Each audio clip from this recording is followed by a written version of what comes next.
parti pour Planète Marché. 3 invités avec nous chaque soir pour décrypter les mouvements du jour sur les marchés, les mouvements du moment. Frédéric Rollin est avec nous ce soir, conseiller en stratégie d'investissement de Pictet Asset Management. Bonsoir et bienvenue Frédéric. Bonsoir. Julien Nebenzal nous accompagne également. Bonsoir Julien. Bonsoir. Merci d'être là. Vous êtes président de Futur IM et Christopher Dembick avec nous également ce soir. Bonsoir Christopher. Bonsoir. Alors, il n'y a plus assez de place là pour écrire vos titres, Christophe. Directeur de la recherche macroéconomique chez Saxo Bank. Et alors j'ajoute cofondateur de SPAC, SPAK. C'est quoi SPAC, alors, Christopher? C'est un cabinet de recherche que j'ai cofondé avec Anne-Claire Belvaux, qui a pour vocation notamment à la fois de faire de la recherche macroéconomique pour les institutionnels, mais surtout de l'éducation financière. Et je crois que nous aurons pas mal de projets à l'avenir. Oh, mais je le dis d'ores et déjà, on a un rendez-vous fixé avec les équipes de SPAC le dernier vendredi de chaque mois à 17h45, justement sur l'idée de faire de la pédagogie financière, et c'est nécessaire, de l'éducation économique et financière sur des grands concepts, le PIB, l'inflation, tous ces trucs dont on parle tous les jours.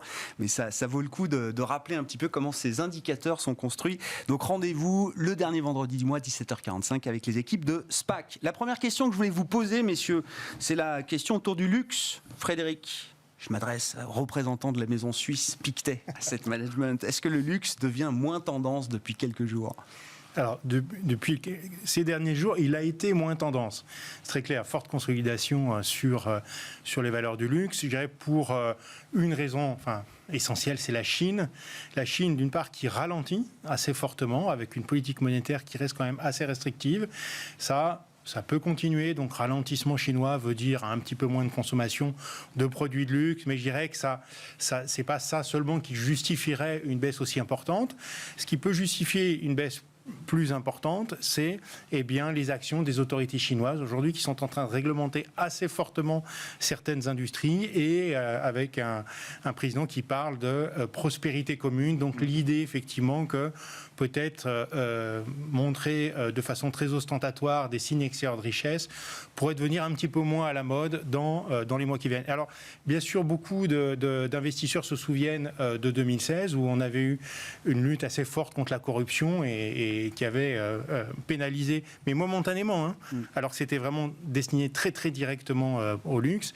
C'était les montres et le cognac notamment. Voilà, c'était les deux emblèmes, effectivement, des cadeaux qu'on se faisait dans le milieu des affaires en Chine. Voilà, et donc effectivement, il y avait eu une baisse momentanée des ventes, mais au fond, les ventes ont repris assez fortement parce qu'il y a une tendance en Chine très très forte, tout simplement, à un enrichissement des classes moyennes qui achètent de plus en plus de produits de luxe ou de marques de prestige. Donc peut-être temporairement une baisse de marché qui a peut-être en plus été exagérée parce que les valorisations étaient élevées, il y avait des positions assez importantes, certains investisseurs ont voulu prendre des bénéfices, mais au fond une tendance qui reste toujours très positive sur ce marché et peut-être même quand on regarde les derniers mois, tendance de long terme encore plus positive qu'avant, puisque ces grandes sociétés du luxe ont développé des stratégies Internet extrêmement puissantes qui leur permettent d'atteindre non seulement, je dirais, les très riches dans les grandes villes, où elles étaient très très fortes alors, mais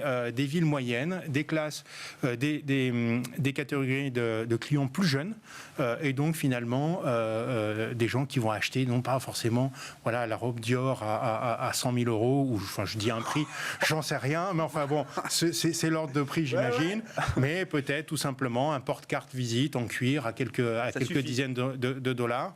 Et donc tous ces produits-là, quand même, qui constituent une grosse partie du chiffre d'affaires de ces sociétés, devraient bien se comporter. Et puis aussi toutes les marques, je dirais premium, qui ne sont pas forcément des marques de luxe, qui elles vont bénéficier de ces nouvelles stratégies. Donc oui, pour nous, une consolidation, c'était peut-être un petit peu cher. Il y a des craintes là-dessus, mais la tendance reste tout à fait positive sur ce marché. Consolidation, vous êtes gentil, je sais qu'on peut mettre un peu ce qu'on veut derrière les termes de marché, mais là c'est quand même 10, 15, jusqu'à près de 20% de baisse en 2-3 séances pour des méga caps. Pour certains, c'est plus que ça, effectivement, mais pour nous, il y a une exagération probablement due aux prises de bénéfices. Mais nous, par exemple, on a une stratégie sur les marques de prestige, marques premium, du plus haut record du 10 août aux dernières valorisations. On est à moins 3,5. Vous voyez, donc il n'y a pas que la valeur qui a perdu.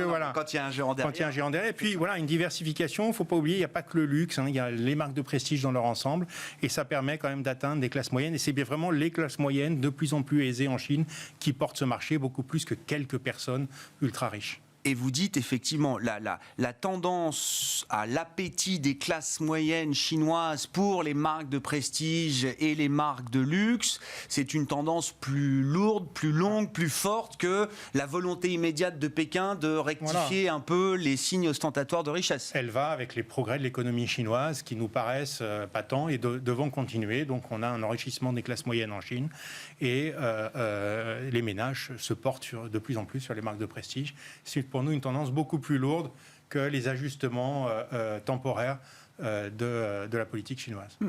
Comment vous regardez le secteur du luxe sur le plan de l'investissement boursier, bien sûr, Julien? Est-ce que le secteur a tout techniquement pour rester un pourvoyeur de surperformance encore demain pour les gérants? Est-ce qu'il faut toujours avoir du luxe comme fonds de portefeuille? Ou est-ce qu'il y aura peut-être mieux à faire, je ne sais pas, dans les prochaines semaines, les prochains mois?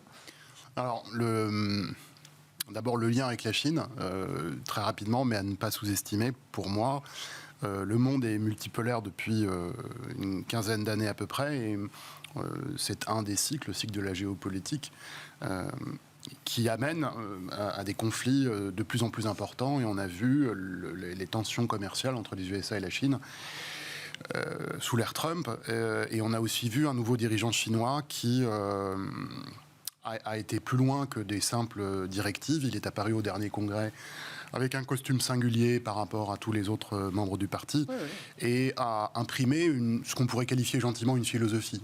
Je ne fais pas de commentaires politiques, qui est en train de se traduire, à mon sens, déjà par une quasi-loi martiale depuis un an sur la partie économique, et une volonté d'orienter la société d'une manière assez précise, non pas sur un an, mais sur les 20 ou 30 prochaines années qui le concernent. Je parle de la grande reprogrammation, donc le terme n'est pas complètement vide de sens. Et donc à chaque fois qu'on avancera dans ces directions-là, qui est une manière pour la Chine de contribuer au conflit, puisqu'en s'occupant déjà d'elle-même, sans chercher des accords particuliers, elle participe de fait à ça, elle répond indirectement en fait à ça. Et donc tous ceux qui ont un intérêt à un commerce avec cette zone commerciale qui est devenue de plus en plus importante, vu l'élévation du niveau de vie des Chinois, eh bien, de temps en temps, il peut y avoir des soubresauts. Donc, je ne sous-estime pas l'origine supposée, celle qu'on dit, de la correction. Après, sur la correction elle-même des valeurs du luxe, c'est un mois d'août, alors donc, il faut toujours être un tout petit peu prudent parce que les volumes ne permettent pas toujours bien refléter la réalité des choses. Mais, ceci étant, quand une baisse sommet au creux est de l'ordre de 15 à 20%, comme vous le rappeliez, la question qu'il faut se poser, c'est quel est le contexte dans lequel ça se produit du point de vue comportemental. Et là, c'est assez, je ne vais pas dire limpide, mais ça me semble assez précis. C'est d'abord un contexte où on a eu des résultats et des niveaux de marge qui étaient jusqu'alors impensables, et donc qui ont constitué des surprises au cours des derniers mois, qui sont des surprises qui sont clairement projetées comme permanentes à long terme. C'est-à-dire le discours aujourd'hui en analyse financière, c'est de regarder ces entreprises sous cet angle maintenant qui est nouveau. Et qui s'est traduit dans les gestions, quelque chose que je ne savais pas, mais que j'ai découvert il y a quelques semaines, dans des grandes maisons de gestion en France, de dire ce sont des valeurs qu'on ne vend pas.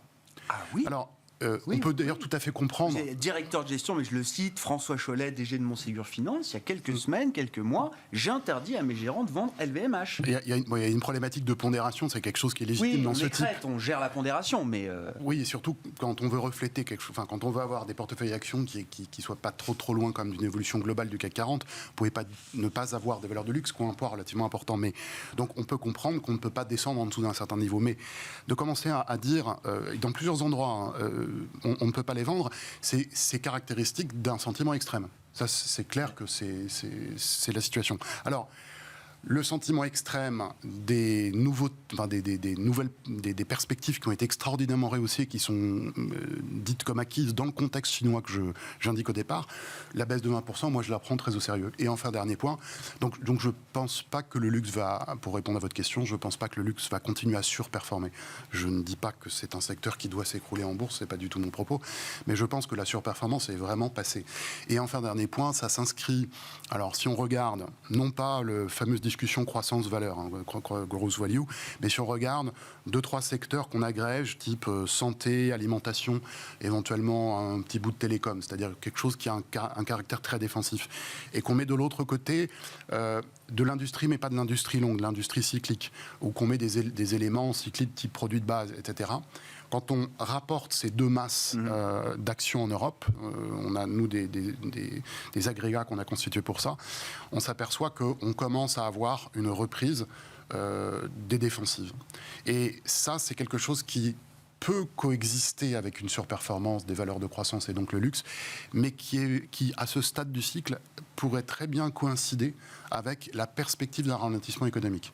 Et c'est pour ça que non seulement il y a ce problème chinois et cet extrême de sentiment sur le luxe, mais en plus, on est en train d'avoir en ce moment quelque chose qui devrait se dérouler sur quasiment 3 ans, en tout cas au moins 2 années, d'un retour en forme de tout ce qui est défensif en bourse. Donc en fait, le début d'une perception d'un ralentissement économique.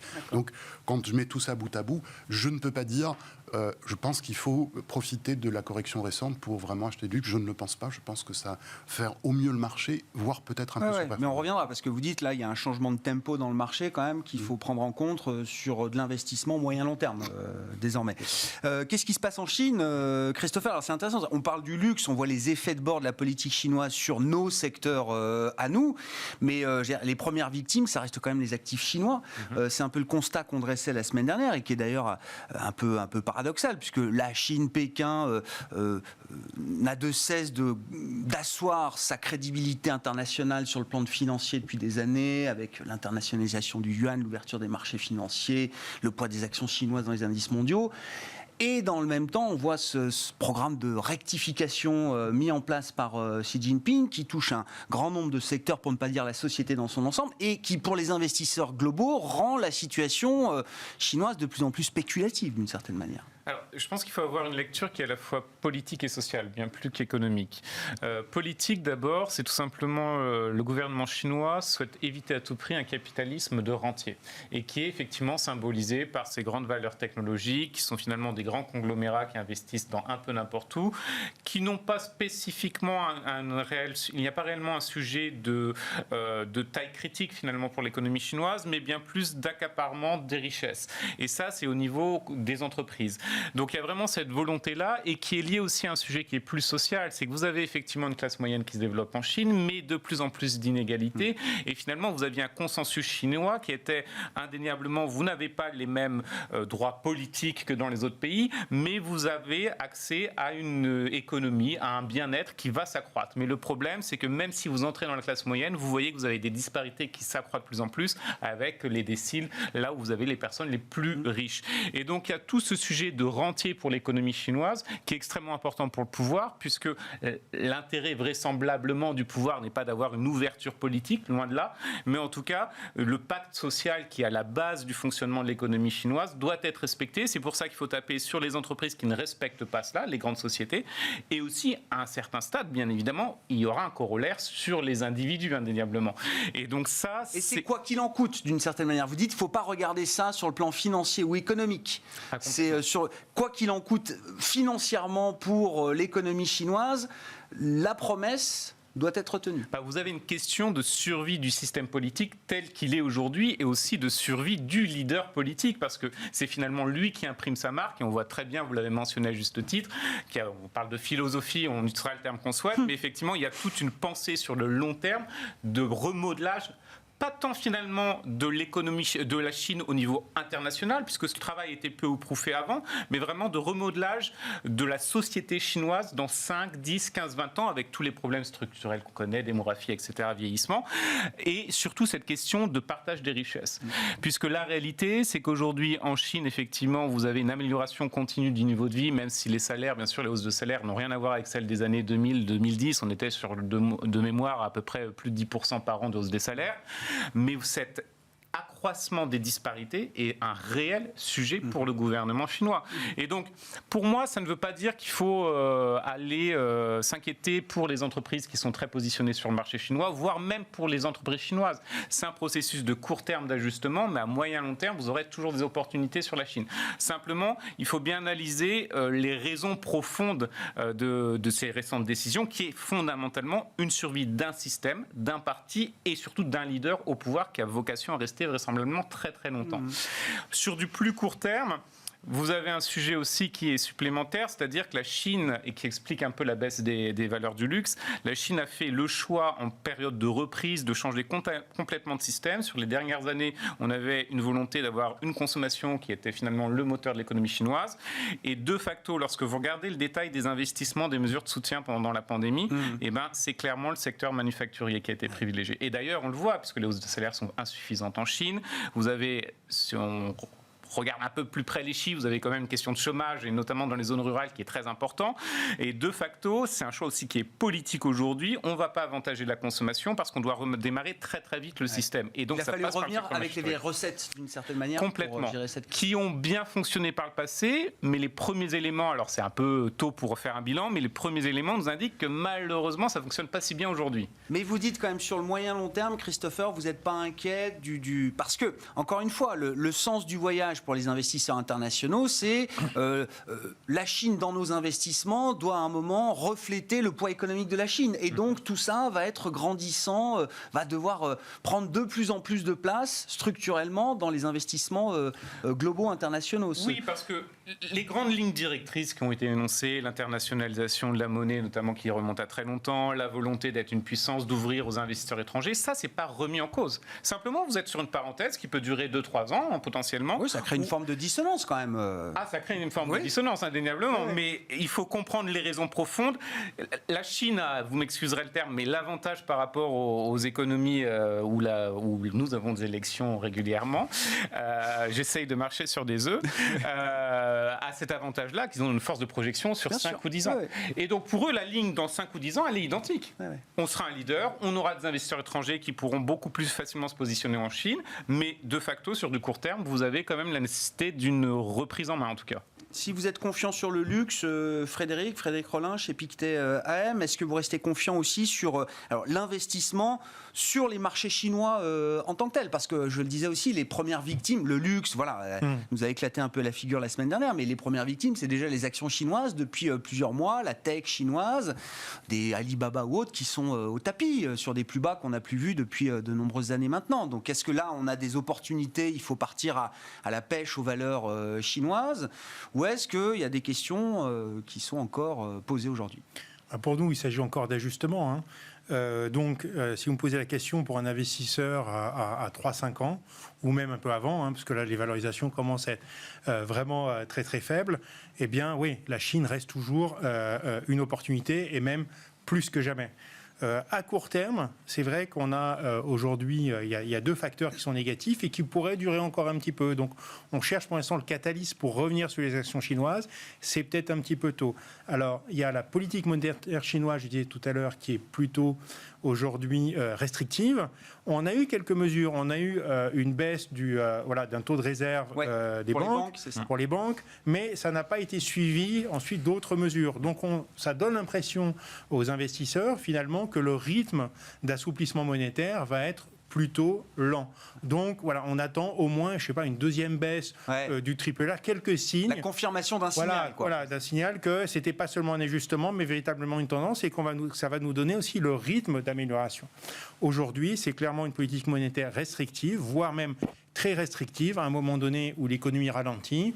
Ça donne pas envie d'y retourner tout de suite. Et puis le deuxième point, effectivement, tout un train de mesures qui chacune s'explique finalement de façon assez rationnelle. Alors, au-delà d'un changement de modèle, il est assez naturel aujourd'hui qu'un gouvernement souhaite réglementer les données pour des raisons géopolitiques, et puis tout simplement parce que, il y a c'est pas nous en Europe qui dirons l'inverse. Oui, on le fait. La RGPD est l'exemple. On est un peu tous en train de le faire en même temps. Global. En fait. Voilà. Et donc peut-être la Chine prend même, on pourrait presque dire, un petit peu d'avance là-dessus. Très bien. Évidemment, dans cette période d'ajustement et d'incertitude, les investisseurs ont tendance à reculer, mais au fond, est-ce que c'est si mauvais que ça d'avoir une réglementation des données pour les gens de l'Internet? C'est pas sûr. Pour l'éducation aussi, ils sont en train de regarder ça de plus près, et effectivement, peut-être qu'on peut se poser des questions sur l'efficacité de ces sociétés, et le gouvernement s'en pose aussi. Et puis, donc là, il y a effectivement une reprise de contrôle, et puis aussi l'idée un peu, je dirais, productiviste que Christopher donnait tout à l'heure, où le gouvernement se pose la question, est-ce que finalement, que les enfants et les adolescents passent leur vie sur des jeux vidéo, est-ce que tout ça est bien raisonnable? Est-ce que tout ça est bien intéressant? Est-ce que tout ça est bon pour le pays? Ils se posent la question. Alors, ils ont une façon d'y répondre. En Chine, je comprends que ça paraît lunaire quand même de poser la question comme vous le faites, Frédéric. Bon, ça se passe en Chine, donc on comprend mieux. Mais bien sûr, et donc les choses sont différentes. Mais au fond, on avait déjà eu ça sur Tencent, je crois que c'était en 2018, si je me souviens bien. Bon, ça n'avait pas empêché les actions de revenir à la hausse. Donc, pourquoi ? Donc ça donne plutôt envie, je dirais, d'investir à moyen terme, mais à court terme, on aimerait quand même que cette avalanche de nouvelles plutôt négatives cesse, qui est du côté des autorités ou du côté de la Banque centrale un petit feu vert. Pour l'instant, voilà, on nous explique que c'est pas le moment. Peut-être on n'achètera pas au plus bas. Voilà, mais on attend quand même des signes un peu plus positifs, parce qu'au fond, quand même, cette économie chinoise est très intéressante. C'est quoi le seuil de douleur pour voir une banque centrale chinoise intervenir plus... Alors, il faudra attendre, parce que je pense que tu as raison, on est sur une politique monétaire qui est restrictive, et le message qui est envoyé par les autorités, c'est notamment intéressant de regarder, de lire la presse officielle chinoise en anglais. Et vous aviez... oui, parce que c'est plus compliqué autrement, en tout cas pour moi. Mais vous avez eu, il y a 15 jours de cela, un des organes de presse officiels qui vous disait très clairement qu'aujourd'hui, la volonté, en tout cas, c'est d'avoir une nouvelle baisse du taux de réserve obligatoire des banques au 4e trimestre, donc c'est quand même très loin, et éventuellement quelques mesures d'open market, d'ajustement qui pourraient venir dans la foulée, mais vous n'êtes pas du tout sur un bazooka. Rien qui sera un game changer pour les investisseurs. Ah, complètement, et surtout, vous vous rendez compte, 4e trimestre, ça veut dire qu'on va quand même avoir dans les prochains mois, vraisemblablement sans surprise, des chiffres économiques qui seront encore assez mauvais, en tout cas pas aussi bons qu'on a pu le connaître par le passé. Donc ça pose une vraie question, mais après la Chine a certainement une volonté d'éviter aussi à garder vraiment en mémoire les aléas et les retombées notamment du très important soutien en 2008-2010. Où le contre-coup avait été violent avec des surcapacités un peu de partout et qu'il a fallu gérer pendant quelques années. Ça nous amène au sujet du ralentissement économique. Julien, alors, je ne sais pas quand même sur la Chine, sur les marchés chinois en tant que tels, la tech chinoise qui est emblématique. Enfin voilà, on a les GAFAM américains, les BATX chinois, des méga caps là aussi, avec un grand écart. C'est-à-dire que le marché tech américain et le marché tech chinois fonctionnaient plutôt de concert. On avait quand même plutôt une corrélation assez forte entre la hausse d'Apple, Amazon et celle de Alibaba, Tencent ou des autres. Et là, c'est vraiment l'écart qui se creuse. Est-ce que ça, c'est déjà un problème dans les marchés globaux ? Alors, l'événement sur les valeurs technologiques, il est récent. Enfin, il est récent relativement à la correction du marché des actions en général, puisque le sommet des marchés en Asie, c'est, en tout cas en Chine et au Japon, c'est février. Avec des sommets sur des matières premières qui sont 1 ou 2 mois après le début d'une reprise du dollar. Donc des choses qui en général vont un petit peu ensemble et qui traduisent soit un besoin de souffler dans cette tendance, ce qui est une hypothèse, ou soit peut-être le début d'une préoccupation plus importante. Mais il y a la partie hors technologie, qui est la partie au sens large, c'est donc la baisse des indices chinois. Et je précise quand même japonais aussi en même temps. C'est quelque chose qui, à mon avis, est lié justement à cette décision. Alors je le relie un peu aussi au phénomène monétaire, mais à cette décision d'avoir ce que disait. Je ne vais pas reprendre ce qu'a dit Christopher. C'est exactement ça. La cohérence politique, la cohérence sociale. C'est une priorité pour eux. Et à l'intérieur de la sphère des entreprises, l'importance de la donnée nationale et ce que j'appelle cette loi martiale économique qui a commencé il y a bien avant qu'elle ne nous apparaisse. Ça a commencé avec la disparition du fondateur d'Alibaba, des choses comme ça. En fait, tous ces éléments maintenant nous apparaissent. Après, donc, la techno, c'est un élément récent qui vient s'ajouter en fait à une préoccupation de la Chine qui est distincte. Après, pourquoi je trouve que ça a une origine monétaire, c'est que si vous regardez toutes les grandes émissions de monnaie sur 200 ou 300 ans, à chaque fois les déséquilibres se corrigent par l'échange, puisqu'il y a pratiquement toujours un déséquilibre d'une zone à l'autre. Or là, la particularité Japon, Europe, USA, c'est la même chose au même moment. Mais comme la Chine a certes cette volonté d'internationalisation en fait, de sa finance, et je pense beaucoup plus par le numérique que je crois que par d'autres moyens. Aujourd'hui, elle n'est pas encore dans ce schéma, elle ne l'est pas, factuellement elle ne l'est pas, et donc comme tout le monde relance en même temps, je pense que son intérêt, c'est plus en ce moment de se concentrer sur cette fameuse cohérence politique et sociale qui est décisive à long terme pour eux, parce que s'ils sont déstabilisés de l'intérieur, là, ça va commencer à être très très compliqué, et bénéficier des bazookas qui sont sortis de tous les côtés. Donc, je trouve que tout ça est logique et je ne m'inquiète pas du ralentissement du marché des actions chinois. Je l'explique par tout ça. Je pense qu'il y aura... Il y a une fenêtre là qui commence, puisqu'on vient de baisser pendant un certain temps, que les mauvaises nouvelles se sont enchaînées jusque la partie techno. Je pense qu'il y a une petite fenêtre, mais j'ai pas tellement envie de faire une allocation sur l'Asie. Je reconnais qu'il y a une fenêtre, je reconnais qu'il y en a une, mais ça me paraît pas clair. Pourquoi ? Alors ça s'inscrit dans la problématique du ralentissement plus global. C'est pour ça que je suis pas encore très convaincu, mais je reconnais que ça a déjà pas mal baissé et qu'on intègre tous ces éléments. Ouais. Bon, sur le changement de tempo du marché, c'est ce que vous disiez tout à l'heure, Julien. Voilà, dès qu'on ne sait plus trop quoi faire, dès qu'on a un peu peur du rythme de croissance demain, tout de suite, on revient sur défensive, croissance visible. Et c'est ce qu'on a pu observer sur les derniers mois, c'est ça, Julien ? Alors, je vais le dire pour essayer de, tout en étant synthétique, mais juste de rappeler, il y a 3 mois, on a eu quand même beaucoup de signaux qui nous indiquaient non pas de quitter les marchés d'actions parce qu'il y aurait une crise financière qu'on ne peut pas prévoir, mais des signaux d'euphorie ou d'optimisme un peu excessif. J'avais cité notamment sur le rapport sur le marché obligataire, ça nous a fait retourner assez exceptionnellement sur le marché obligataire, un rapport, un sondage de 500 gérants qui ont demandé à horizon 1 an, est-ce que vous pensez que le marché obligataire peut surperformer le marché des actions ? Et à ce moment-là, il y avait 3% des gérants qui ont dit oui et 97% qui ont dit non. Et je veux bien que ça s'explique. Hein. Je veux bien qu'on pense qu'il y aura de l'inflation. Qu'à ce moment-là, on pense qu'il y aura de l'inflation. C'est devenu trop unanime. Mais ça traduit un état d'esprit qui a vraiment changé. Si vous regardez 1 an et demi plus tôt, à cette question, quasiment, je pense que le résultat était inverse. Donc, on est allé sur un extrême, je pense, au 2e trimestre, qui ne s'est pas traduit par un ralentissement, disons qu'il y a une moindre hausse des marchés actions. Il n'y a pas eu de crack. Oui, il n'y a pas eu d'accident. Mais il y a une discussion, il y a un débat. Voilà. Donc ça, c'est le premier élément, c'est l'analyse des comportements. Le deuxième, c'est sur les cycles économiques. Le dernier creux cyclique pour moi est début 2019. Donc 2019 remonte avant 2015, 2011, 2008, le cycle de Kitchin, donc c'est des cycles de 3 ans et demi. Le prochain est forcément fin 2022, début 2023. Quand je dis forcément, il se passera. C'est son amplitude qui est impossible à prévoir. Évidemment, et pas à la date près, c'est toujours à 1 trimestre ou 2. La question, c'est est-ce que le sommet de l'activité économique se situe au milieu du cycle, ce qui voudrait dire qu'il vient de passer, ou est-ce que c'est plutôt 2 tiers, ce qui est un autre cas de figure. Et pour ça, ces cycles de 3 ans et demi ne se ressemblent pas. Mais quand ils se rassemblent, quand on en rassemble 3 pour former ce qu'on appelle un cycle de juglar, donc un cycle dit des affaires, cycle de 10 ans, enfin de 7 à 11 ans pour être très précis, à ce moment-là, on voit que les 3 ont une typologie différente. Et on a une probabilité non nulle maintenant, qu'on commence à voir tout ça, une probabilité non nulle pour que le sommet de l'activité économique soit justement juste derrière nous. C'est pour ça, c'est pas une certitude, mais autant avant je pensais qu'il aurait lieu début 2022, autant là je commence à m'interroger. Donc je pensais qu'on avait un sommet mineur. Au 2 tiers du cycle, et en fait il est plutôt à la moitié du cycle. Dire, comme les marchés d'actions ont quelques mois d'avance sur tout ça, ce qu'on voit sur les marchés d'actions, c'est pas les événements du jour, c'est les choses qui seront là dans 6 mois, qui sont escomptées par l'information. Ce qui veut dire que la prudence qu'on avait il y a 3 mois, on est tenté de la garder en ce moment parce qu'on ne sait pas si on n'a pas passé... passer le point haut de l'activité économique, encore une fois, c'est du momentum. Hein.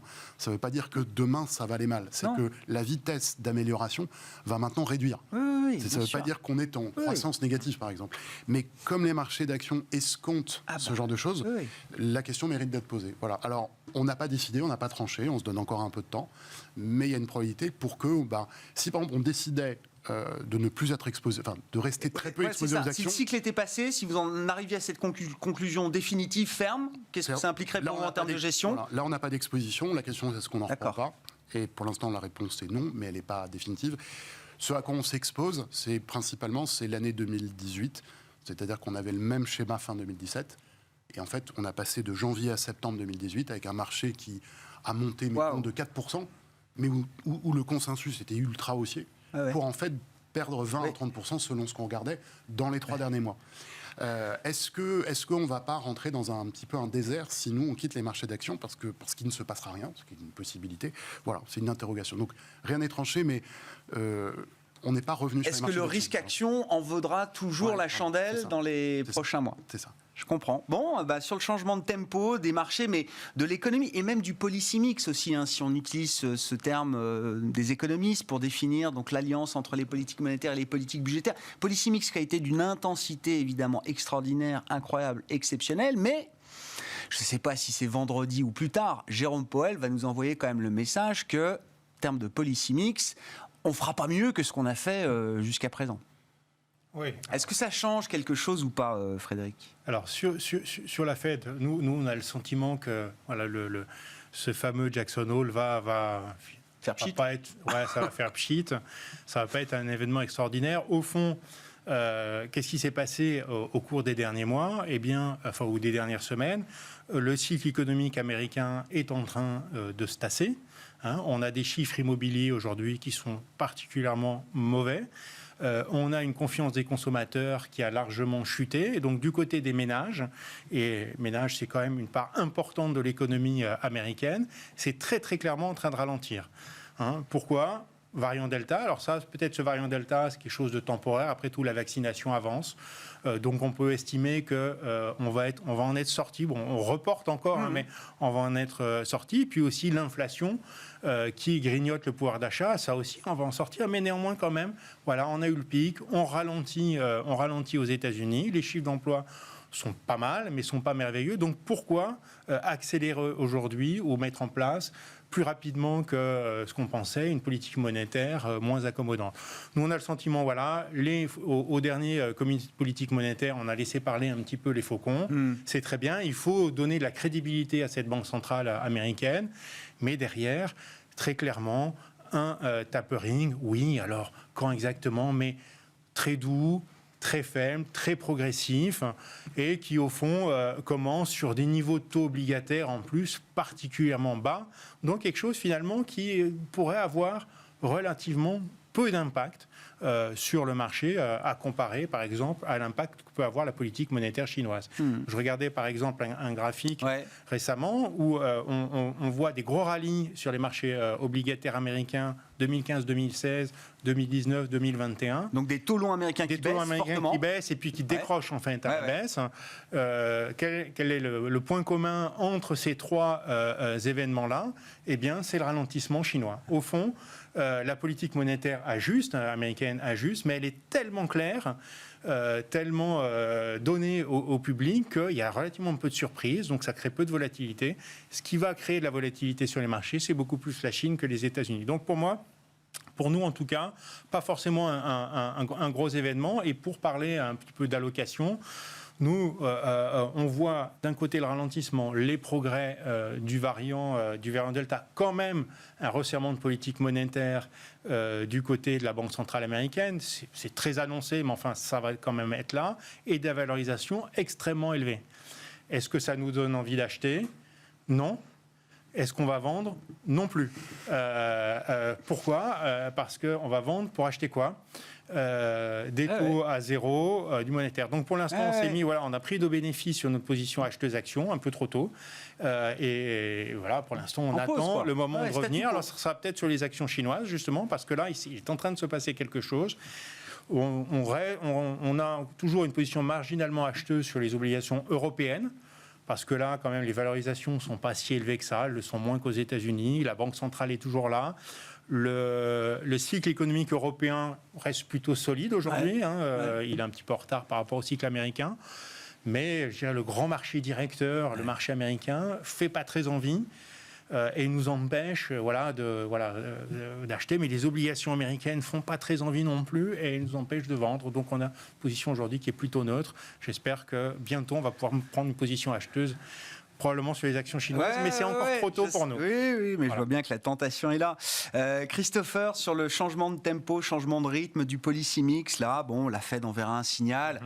Bon, pour la BCE, ce sera sans doute beaucoup plus lointain. Chacun va y aller à son rythme, mais y compris sur les politiques budgétaires. C'est-à-dire qu'on voit bien, même aux États-Unis, on va avoir la fin des extra bonifications des allocations chômage au mois de septembre, mais les programmes d'investissement. Mais on voit bien qu'on n'est plus dans le même rythme, plus dans les mêmes horizons de temps. C'est plus l'intensité des aides d'urgence qu'on a eues. Ça, ce soutien-là est en train de... Qu'est-ce que ça implique pour la sphère économique et financière, comme vous la regardez, Christophe? Vous avez une désynchronisation qui est assez impressionnante depuis le début de l'année. C'est-à-dire que si on fait le compte-rendu, vous avez eu à peu près 47 hausses de taux au niveau international, 26 banques centrales qui ont augmenté les taux. Et ce qui est intéressant quand on regarde dans le détail, c'est que vous avez les banques centrales des pays émergents qui indéniablement sont plus focalisées sur l'inflation. C'est la thématique et ça correspond aussi davantage à leur mandat. Mais ce qui est intéressant, c'est que beaucoup de banques centrales de pays développés qui avaient décidé de faire du quantitative easing avec la crise de la Covid, je penserais Canada, Australie, ont décidé pour des choix différents. Par exemple, en Australie, vous avez quand même un confinement qui va avoir un impact extrêmement important, décide malgré tout, pour l'instant en tout cas, de faire du resserrement quantitatif.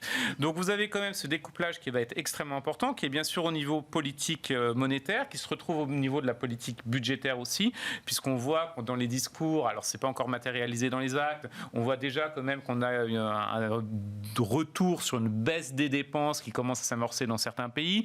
L'intérêt malgré tout, c'est qu'avec l'argent qui a été injecté, les programmes qui sont sur la table, vous en parliez aux États-Unis, dans tous les cas, on sait que l'impact de la politique budgétaire est sur du très long terme, donc ça va quand même fluidifier l'économie. Il y a du carburant pour quelques temps quand même. Oui, à minima, c'est 12 à 18 mois, donc ça nous permet quand même d'avoir beaucoup de visibilité. Du côté de la Fed, je reprendrai ce qu'a dit Frédéric, c'est-à-dire qu'aujourd'hui, il est fort peu probable qu'on attende grand-chose à Jackson Hole. Je pense qu'un point qui va être plus important que le timing exact, parce qu'à quelques mois près, ça n'a pas changé la chose, c'est bien sûr le montant, mais bien plus que cela, c'est la composition aussi du tapering. Oui. C'est souvent oublié, mais dans le compte-rendu de la réunion du mois de juin, donc pas de celle de juillet qui a été publiée récemment, on avait une des discussions très importantes entre les participants sur le fait qu'on pourrait s'intéresser plus au marché de l'immobilier, donc d'abord réduire sur les titres adossés, au marché 40 milliards de MBS, comme on les appelle, achetés chaque mois par la Fed, aux côtés des 80 milliards de dollars de treasuries, donc d'obligations d'État qui sont achetés tous les mois là aussi. C'est ça. Avec toute la thématique indéniablement sur le marché de l'immobilier, les prix sont trop élevés. On voit là effectivement qu'avec la hausse des prix, on commence à avoir dans les derniers indicateurs probablement beaucoup plus d'offres sur le marché. Tout simplement, les maisons, les logements ne se vendent pas. Ça tue la demande. Complètement. Donc il y a un sujet marché de l'immobilier aux États-Unis qu'il ne faut pas négliger. Je pense que le sujet inflation sera temporaire. Après, chacun sa définition de temporaire. De mon point de vue, ce sera plusieurs trimestres à minima. Mais ça passera. En revanche, le risque lié au marché immobilier est aujourd'hui, je pense, un peu négligé dans les analyses économiques, analyses de marché, et on voit que la Fed, malgré tout, s'y intéresse, même si ce n'est pas le gros focus. Et alors, il faudrait quoi? Parce que on atteint un niveau de paradoxe incroyable. Il faudrait que la Fed continue d'entretenir la hausse des prix du marché immobilier en achetant des MBS, alors qu'on est déjà sur des prix records, et qu'on voit que ce niveau de prix, finalement, bloque les acheteurs aujourd'hui. Ils sont coincés parce que au sein de la Fed, il y a un débat qui date d'avant Covid et qui n'est pas partagé indéniablement par tous les membres du FOMC sur la question des inégalités liées à la politique monétaire. Et force est de constater, il n'y a pas besoin d'études académiques très poussées pour voir qu'il y a un effet quand même sur le marché de l'immobilier. Et derrière cela, des inégalités qui s'accroissent. Et dans le même temps, éviter un dégonflement d'une bulle. Puisque si vous regardez les indices Case-Shiller, par exemple, qui sont un bon indicateur sur les grandes villes, alors ce n'est pas les mêmes villes qui sont en bulle que celles avant 2007, mais vous avez des bulles qui sont d'ampleur tout aussi importante. Donc il y a un fine-tuning vraiment qui est extrêmement important pour la Fed, en tout cas au niveau de ces fameux MBS. Il faudra vraiment surveiller de près. Bon, on suivra quand même le discours de Jérôme Powell vendredi après-midi et puis après les prochaines étapes. Il y a FOMC en septembre et puis novembre et décembre. Voilà, ça laisse quand même 3 meetings d'ici la fin de l'année pour une annonce concrète peut-être sur ce programme de réduction des achats d'actifs de la Réserve fédérale américaine. Merci beaucoup messieurs, merci d'avoir été avec nous dans Planète Marché ce soir. Frédéric Rollin, conseiller en stratégie d'investissement de Pictet Asset Management, Julien Nebenzal, président de Futuriem et Christopher Dembick, le directeur de la recherche macro de Saxo Bank.